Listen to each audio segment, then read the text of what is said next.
ग्रामीण परिवेश में पला बड़ा हूँ। मैं एक बार उन्हीं की सरकारी स्कूल से पढ़कर लौट रहा था। मेरे कुछ मित्र साथियों ने मुझे एक खेत की दीवार से तोड़कर लौकी पकड़ा दी। कैसा लगता है ये सुनकर कि आप महाराणा प्रताप के वंशज हैं?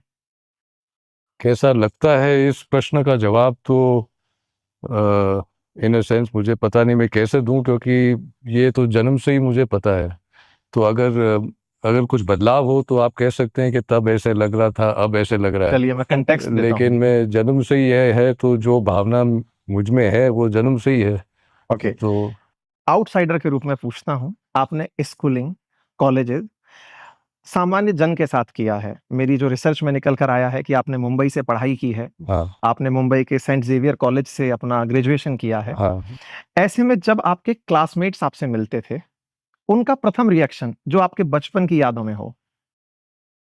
प्रथम रिएक्शन जब मैं स्कूल में था तो काफ़ी लोगों को पता भी नहीं था कि मैं किस परिवार से हूँ, क्योंकि स्कूल का मतलब और यूनिफॉर्म का मतलब यही है कि आप सब साथ मिल के पढ़ाई करें।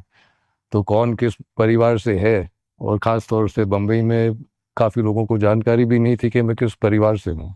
कुछ खास दोस्त थे, उनको तो पता ही था। और फिर जो जो बड़े बड़े शहरों में जो राज परिवारों के प्रति जो ख्याल हैं, वो मेरे ख्याल से सच्चाई से काफ़ी दूर है, क्योंकि काफ़ी दशकों से हम एक तरह से देख रहे हैं कि गलत प्रचार हो रहा है राज परिवारों के बारे में। और अर्बन एरियाज़ में ये लोग आमतौर से मिलना जुलना भी नहीं होता है जैसे यहाँ पे होएगा। तो अगर आप उसी बात आप किसी उदयपुर के वासी से कहेंगे तो वो मानेंगे नहीं, लेकिन अर्बन एरियाज़ में शायद वो मान लें कि राज परिवार ऐसे होते हैं। लेकिन हमने तो सब मिलजुल के पढ़ाई की, साथ खेल कूद किया, और उस समय तो ऐसे कोई खास अंतर तो नहीं था। ओके, खास अंतर आपको बचपन का महसूस नहीं हुआ, संभवतया इसलिए भी क्योंकि आपने मन में अपनी उस परवरिश को रखा था, जो हम महाराणा प्रताप के बारे में सुनते आए हैं कि वो आम जनमानस के साथ इस तरह से रहते थे। क्योंकि राज, एक बार मेरी जब सीन से पहले आपसे चर्चा हो रही थी, तब भी इस बारे में ज़िक्र हुआ था कि राजा एक बहुत ज़िम्मेदारी के साथ बना हुआ पद होता है। वो तब होता है जब जनता चाहती है। मैं इस पद पर और आऊँगा सर, क्योंकि मुझे ये समझना है, असल में जब हम चर्चा ही इस विषय के अराउंड कर रहे हैं, तो हम लोगों को पिक्चर्स में जो दिखाया गया, क्योंकि मेरी जनरेशन और जहाँ तक मेरी ऑडियंस की जनरेशन है, वो राजशाही के दौर में पैदा नहीं हुई है। ऐसे में आपके माध्यम से ही हम समझने का प्रयास करेंगे। संभवतः आप भी उस दौर में पैदा नहीं हुए, लेकिन जैसा शुरुआत में आपने कहा हाँ, कि मैं पैदा ही उस परिवेश में हुआ हूं, तो मुझे डिफरेंस फील नहीं हुआ। तो आप एक अच्छे रेफरेंस हैं ये बताने के लिए कि वो परिवेश क्या होता है जिसके इतिहास में आपको कुछ ऐसी बातें बताई जाती हैं। अब आपने पूछा है तो मेरे ख्याल से एक तरह से शायद सोचने के ढंग में कुछ अंतर है।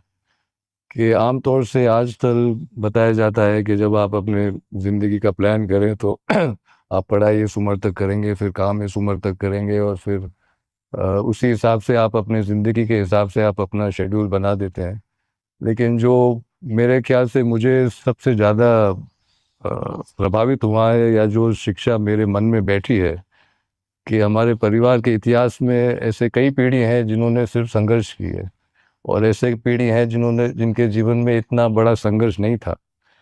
तो ये जो टाइमलाइन है मेरे हिसाब से एक पूरे परिवार से शुरू से एंड तक इतने पीढ़ियों की है। तो जब शेड्यूल बनाते हैं हम तो मेरा सोच यही है कि भले एक पीढ़ी संघर्ष में जाए तो वो एक ठीक है, क्योंकि आपके पूरे परिवार के आप परिवार का टाइम शेड्यूल देख रहे हैं, आप अपनी ज़िंदगी का टाइम शेड्यूल नहीं देख रहे हैं।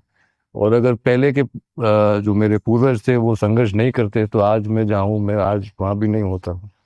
तो ये सब एक एक के बाद एक जुड़ी जाती हैं, और मेरे ख्याल से यही एक तरह से सोच में अंतर है। ओके सर, सोच के अंतर की जब बात आई, तो हम लोग, चूंकि मैं एक सिविल सर्वेंट रहा हूं सर, और हमें एथिक्स के अंदर, लोक प्रशासन के अंदर प्रशासनिक मूल्य पढ़ाते समय लीडरशिप की बड़ी जिक्र दी जाती है कि लीडरशिप इस तरह से की जाए। हम लोगों में जो कि कभी इस तरह की लीडरशिप फैमिली से नहीं आए, वेयर एज एक राज परिवार से जब कोई व्यक्ति आता है, तो क्या लीडरशिप आपकी नजर में बाय बर्थ होती है या इनकलकेट की जा सकती है एजुकेशन सिस्टम के थ्रू, परवरिश के थ्रू? आपका क्या ओपिनियन है?